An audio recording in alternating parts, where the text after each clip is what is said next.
নমস্কাৰ আপোনালোক সকলোকে পুনৰবাৰ স্বাগতম জনাই মহজিদ বন্ধুসকল পলকতা সংবাদ 9টা গুৰুত্বপূৰ্ণ খবৰ।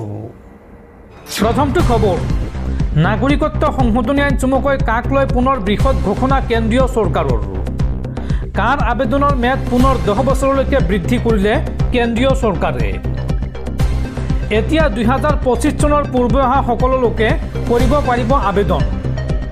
2024 চনৰ 31 ডিচেম্বৰলৈকে যিসকল লোকে ভাৰতত আহিছে তেওঁলোক সকলোৱে কাৰ অধীনত নাগৰিকত্বৰ বাবে কৰিব পাৰিব আবেদন।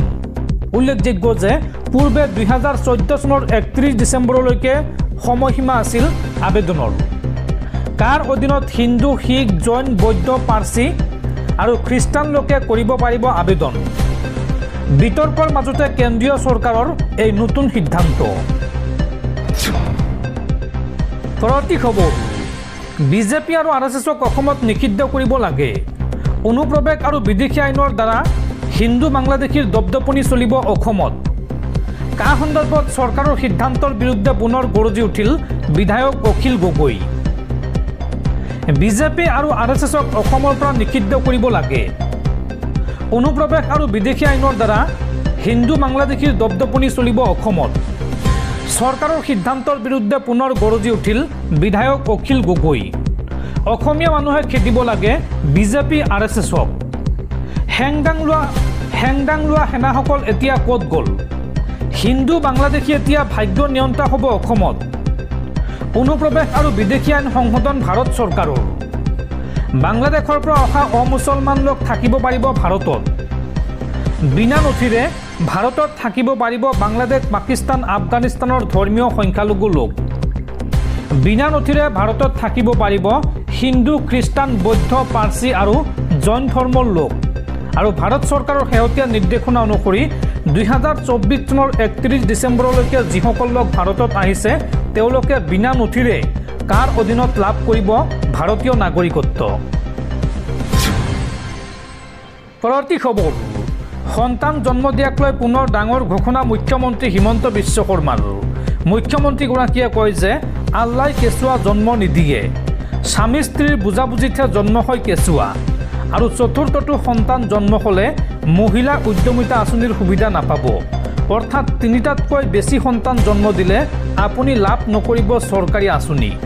আজিৰ দিনটোত এই ডাঙৰ ঘোষণা কৰিছে মুখ্যমন্ত্ৰী হিমন্ত বিশ্ব শৰ্মাই। দৰ্শকসকল আৰু বহুতো গুৰুত্বপূৰ্ণ খবৰ আছে। তাৰ আগতে আপোনাক জনাওঁ যে যদি আপুনি এতিয়ালৈকে এইটো ভিডিঅ'ত লাইক কৰা নাই তেন্তে এতিয়াই ভিডিঅ'টোত লাইক কৰি দিয়ক। আৰু এনেকুৱা ধৰণৰ ভিডিঅ'সমূহ নিতৌ চাবলৈ চেনেলটো ছাবস্ক্ৰাইব কৰি কাষত থকা বেল আইকনটো প্ৰেছ কৰি ৰাখক।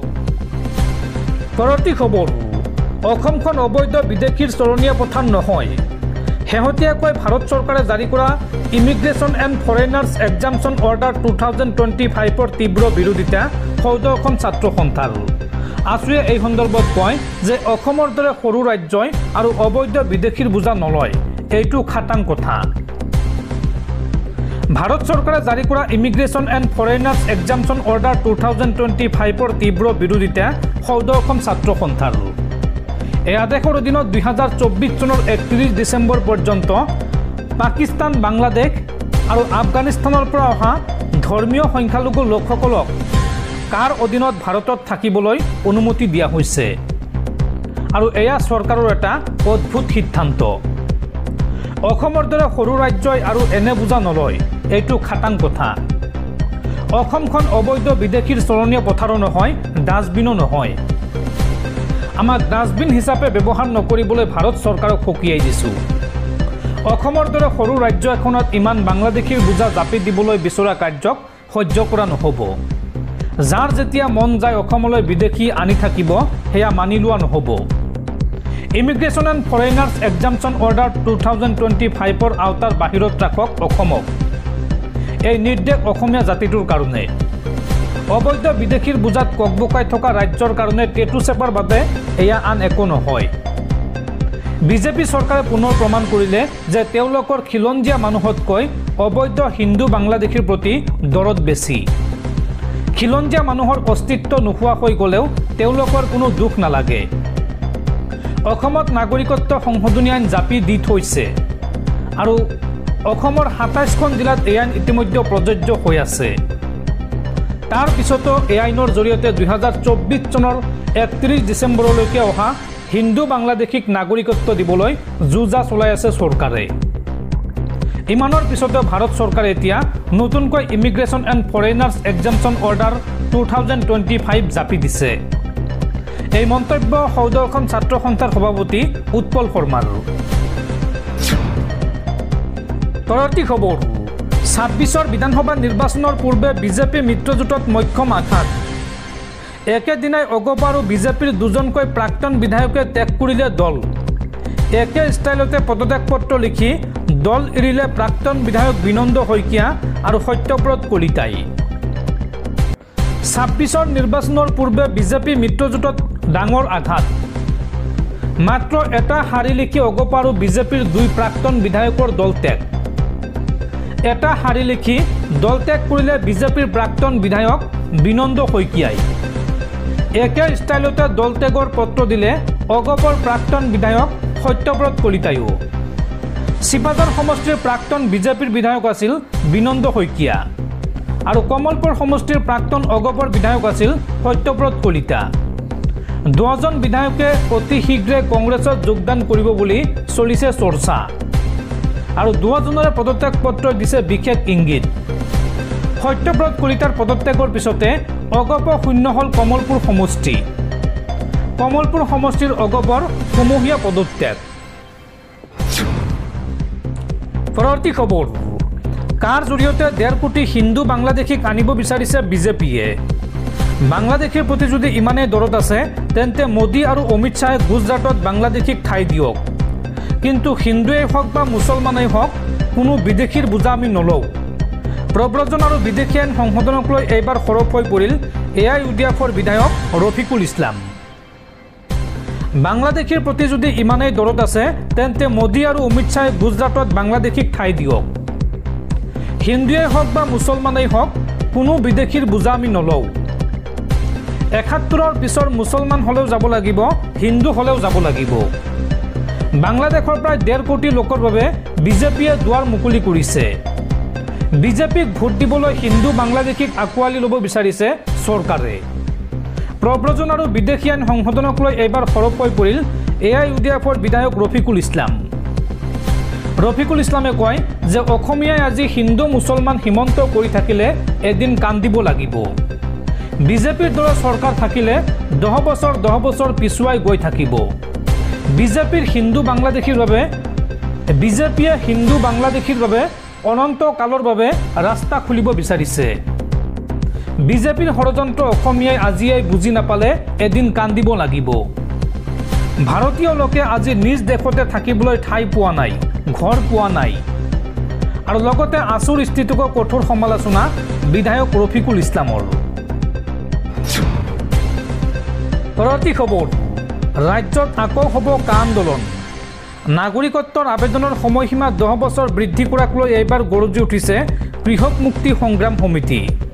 ২০২৪ৰ ৩১ ডিচেম্বৰ পৰ্যন্ত ভাৰতত প্ৰৱেশ কৰা মুছলমানক বাদ দি ৬টা ধৰ্মৰ লোকে কাৰ অধীনত লাভ কৰিব নাগৰিকত্ব, আৰু এই কাৰ্য মানি লোৱা নহ'ব। এই হুংকাৰ কৃষক মুক্তি সংগ্ৰাম সমিতিৰ। ৰাজ্যত আকৌ হ'ব কা আন্দোলন। নাগৰিকত্বৰ আবেদনৰ সময়সীমা ১০ বছৰ বৃদ্ধি কৰাক লৈ এইবাৰ গৰ্জন কৃষক মুক্তি সংগ্ৰাম সমিতিৰ। কাট অফ ডেট সলনি নহয় বুলি ওকালতি কৰাৰ জাতিৰ দালালক এতিয়া জবাবদিহি কৰিব লাগে। এই মন্তব্য কৃষক মুক্তি সংগ্ৰাম সমিতিৰ। সংগঠনটোৱে লগতে কয় জাতিদ্ৰোহীয়ে কা আন্দোলনক বিপথে পৰিচালিত কৰিলে। তেওঁলোকক ৰাজহুৱাকৈ জবাবদিহি কৰিব লাগে অসমীয়া জাতিয়ে। ২০২৪ চনৰ ৩১ ডিচেম্বৰ পৰ্যন্ত ভাৰতত প্ৰৱেশ কৰা লোকে লাভ কৰিব এতিয়াৰ পৰা নাগৰিকত্ব। উল্লেখযোগ্য যে পূৰ্বে ২০১৪ চনৰ ৩১ ডিচেম্বৰ আছিল সময়সীমা। আৰু কাৰ অধীনত ৬টা ধৰ্মৰ লোকে কৰিব পাৰিব নাগৰিকত্বৰ বাবে আবেদন। সেই ৬টা ধৰ্ম হৈছে হিন্দু, খ্ৰীষ্টান, শিখ, পাৰ্চী, জৈন আৰু বৌদ্ধ ধৰ্ম। এই ৬টা ধৰ্মৰ লোকে নাগৰিকত্বৰ কাৰণে কৰিব পাৰিব আবেদন। আৰু ভাৰত চৰকাৰৰ শেহতীয়া সিদ্ধান্তক লৈ এইবাৰ ক্ষোভিত হৈ পৰিছে কৃষক মুক্তি সংগ্ৰাম সমিতি। কৃষক মুক্তিৰ হুংকাৰ যে অসমত পুনৰ হ'ব কা আন্দোলন। পৰৱৰ্তী খবৰ, কা সন্দৰ্ভত ৰাজ্যজুৰি বিতৰ্কৰ পিছতে এইবাৰ এই সন্দৰ্ভত মুখ খুলিছে মুখ্যমন্ত্ৰী হিমন্ত বিশ্ব শৰ্মাই। মুখ্যমন্ত্ৰীগৰাকীয়ে কয় যে নন ইছ্যু এটাক ইছ্যু কৰি থাকি লাভ নাই। আমি বিজ্ঞাপন দি মাতি আছিলোঁ, কিন্তু কাৰ অধীনত মাত্ৰ এই পৰ্যন্ত 12 জনে কৰিলে আবেদন। আৰু আন্দোলনকাৰীক এই সন্দৰ্ভত মুখ্যমন্ত্ৰীৰ প্ৰশ্ন যে 5 জন যুৱকৰ পিতৃ মাতৃক আজিও কিয় উত্তৰ দিব পৰা নাই। কাক লৈ পুনৰ মুখ্যমন্ত্ৰী ডক্টৰ হিমন্ত বিশ্ব শৰ্মাৰ ডাঙৰ মন্তব্য। মুখ্যমন্ত্ৰীগৰাকীয়ে কয় যে কা হোৱাৰ পিছত আমি ভাবিছিলোঁ 1 লাখ মান মানুহে আবেদন কৰিব, কিন্তু 1 লাখটো দূৰৰে কথা, মাত্ৰ 12 জনে আবেদন কৰিলে। এইটো নন ইছ্যু এটাক ইছ্যু কৰি থাকি লাভ নাই।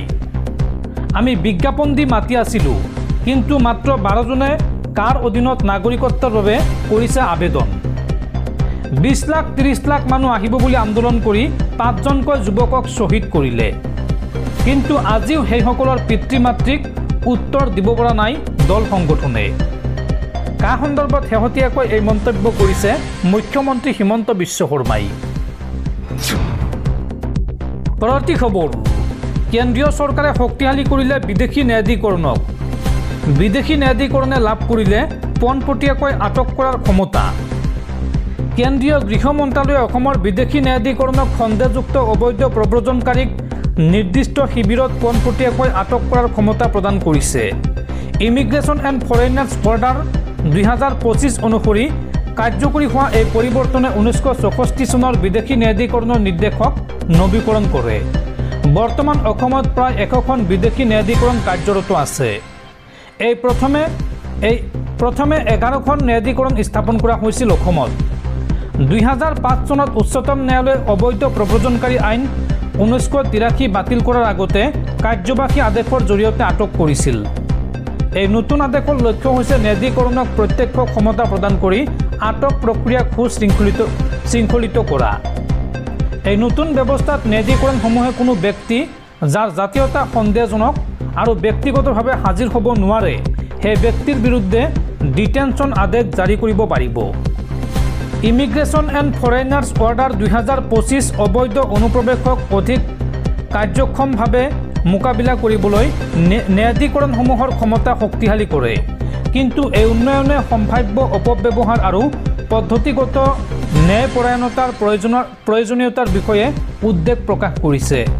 বিশেষকৈ ন্যায়াধীকৰণসমূহৰ কাৰ্যকলাপৰ ওপৰত পূৰ্বৰ সমালোচনাৰ প্ৰতি লক্ষ্য ৰাখি ভাৰতত বিদেশীসকলৰ প্ৰৱেশ, থকা আৰু প্ৰস্থান নিয়ন্ত্ৰণ কৰিব বিচৰা অভিবাসন আৰু বিদেশী আইন 2025 অধীনত আইনগত পৰিৱৰ্তনৰ অংশ হিচাপে এই নিৰ্দেশ প্ৰদান কৰা হৈছে।